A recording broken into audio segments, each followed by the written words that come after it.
Another month, another trailer that tells us nothing about these games.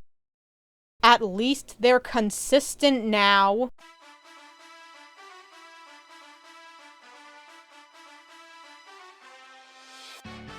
Hello everyone, this is VGMaster2, and I'm back with some Pokemon. Some new info has come out, so I'm gonna cover it. But first, there were some, I don't know if they're fortunate or unfortunate, people who got to play previews of Budspa, and they revealed some things about the game. So before getting into the info from the new trailers, I just want to talk about those things. Firstly, the game has autosave, and it is toggleable, which is good because I do not trust these new motherfuckers coding. Experience share from Sword and Shield is back and is also still baked in. You can go fuck yourself. You can see what moves are super effective against your opponents. So, turning one of the harder first decade games into a baby game. Fuck you. And TMs are breakable again, and I want to die. Oh, also the portable PC is back, which... what the fuck ever. I love how the experience share is from Sword and Shield, so they can bring these games up to speed with modern ones. But the TMs are from the originals, so it's faithful. That is a direct contradiction, and it really only makes me realize that the very faithful bullshit was an excuse to be lazy and full of shit when they felt like it. Cool, thanks. But that's not all. There was also something that came out about Legends Arceus, for better or worse. So, even though we've been looking at this footage for months, and it looks open world, and we were never told it wasn't, apparently, Legends Arceus is not open world. Yeah, it took Kotaku, piece of shit that it is, apparently reaching out to Game Freak or whatever, and apparently they entertained them long enough to give an actual response.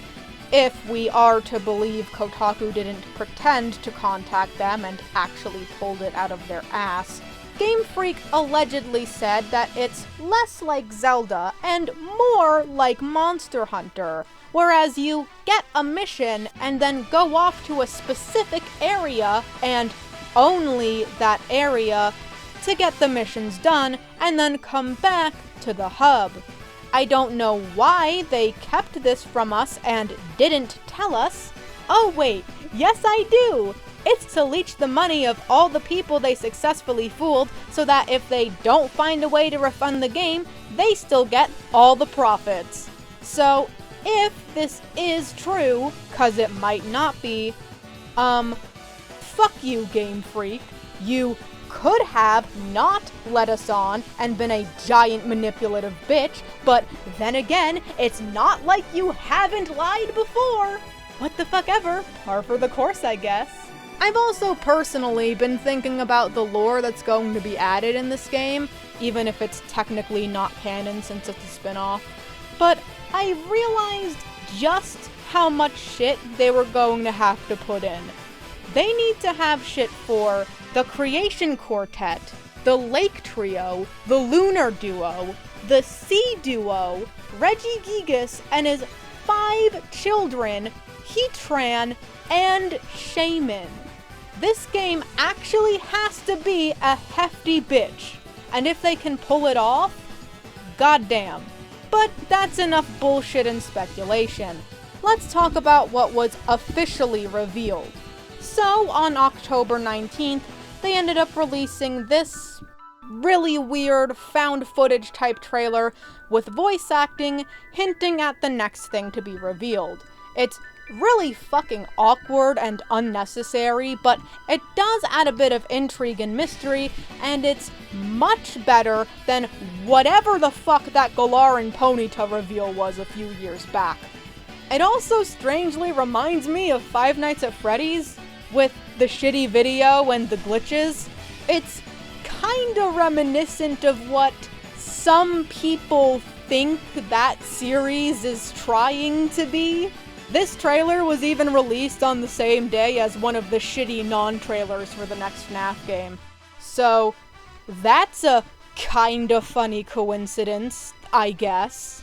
Now, everyone saw the trailer and heard the clues and were like, so it's Zorua, right? And only 2 days later, the quote-unquote real restored footage was released, and yep, that is indeed a Zorua. And Zoroark. Personally, I think Zorua looks great, and Zoroark looks less than great. Its hair is a little too wild, and a lot of the red spots on its body seem unnecessary, but it's nothing I can't get used to.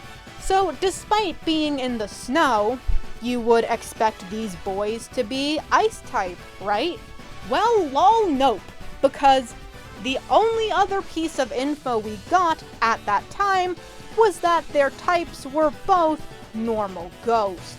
Now, not only is this type broken as fuck with 3 immunities, but this is also the first time this combination has been used. Not gonna lie, I think it's kinda been wasted. I'm not feeling any normal type. Ghost, yes, because it's based on a yokai, but not normal.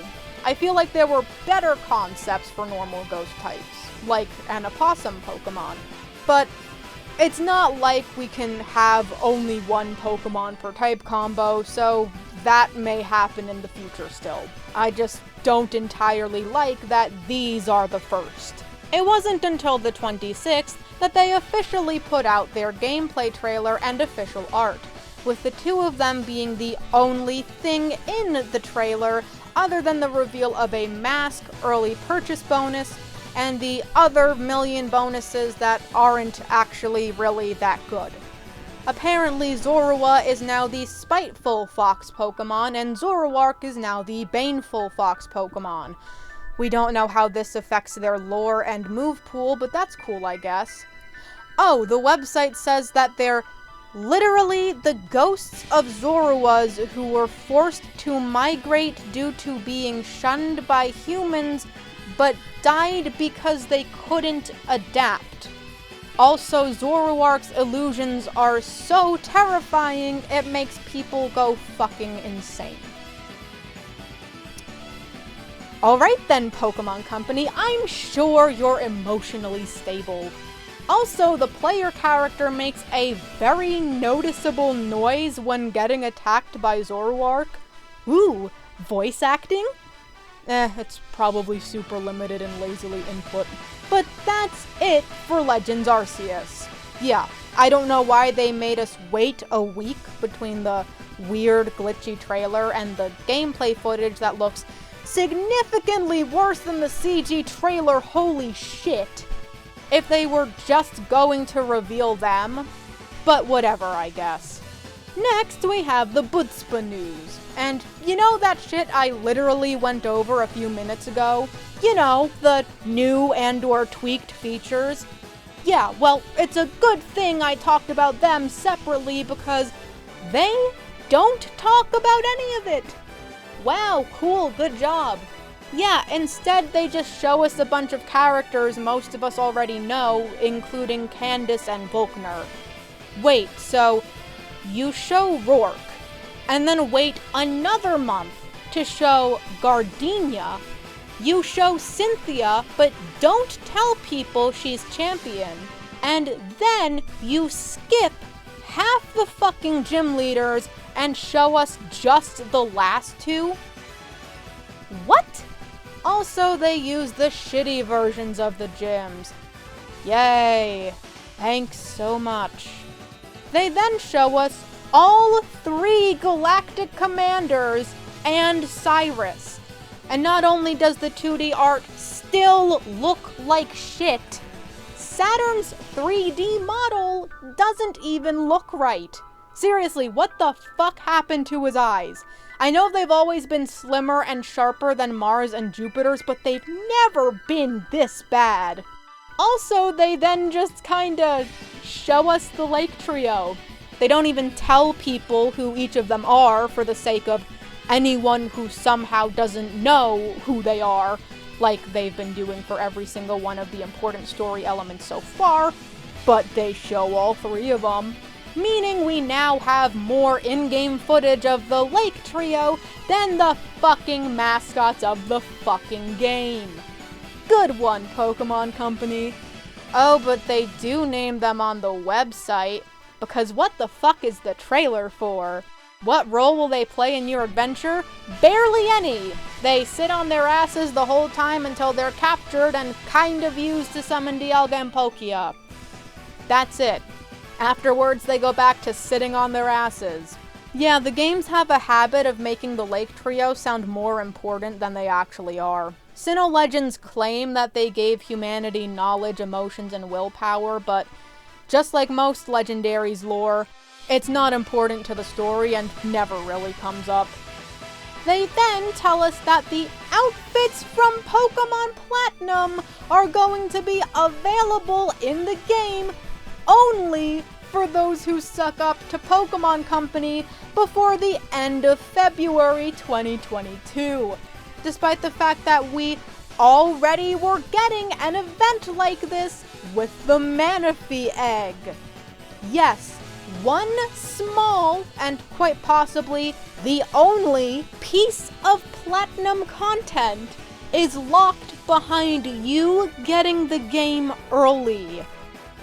Go fuck yourself, Pokemon Company. If that's not indicative of how they feel about Platinum, I don't know what is. It's not even a fucking post-game item. It's barely existent. Also, they have literally not showed us anything entirely new since the trailer in August. Are you fucking kidding me? Pokemon Company, it's not like I want to say that you've sabotaged the long-awaited Sinnoh remakes for a shitty experiment you didn't have to use Sinnoh for. But if you keep showing us nothing, then that's the conclusion I'm going to keep coming to. God damn it, Let's Go was a shitty spin-off that isn't even really that much of a remake, and it had more new content in it compared to Red and Green, not Fire Red and Leaf Green, mind you, but Red and Green, than these things have compared to even Platinum. I mean, most of the new things in Let's Go were shit, but at least it was different and had megas. But seriously, Pokemon Company has given people no reason to give them $60 for this game instead of picking up Platinum, which most of the people who wanted the Sinnoh remakes to happen probably already have. In fact, with the things revealed from the previews that Pokemon Company coyly brushed under the fucking rug, I'd say people have even less of a reason to not stick with Platinum. And goddamn, if the marketing for Legends Arceus didn't shoot them in the foot by showing how pretty the CGI trailers are compared to the fucking games. There is no reason why these couldn't be the graphics for the game. The Switch can most likely handle this shit. Game Freak really is just that fucking lazy. I would say that I don't want these games to be bad, but if Budspa are shit and sell bad, and Legends Arceus is shit and sells bad, then Pokemon Company won't know what the fuck to do and will actually have to put effort and creativity into their games. So please, be bad. That was a joke, mostly. But still, just fuck Pokemon Company. Well, I guess that's it. Budspa is coming out a little less than a month from now and is possibly going to have one more trailer to reveal more nothing. And Legends Arceus still has 3 months to give us new information before being not delayed and randomly shat out just before February. Wow, time sure does fucking fly, doesn't it? But with that said, I'm VG Master 2, and I hope to see you next time.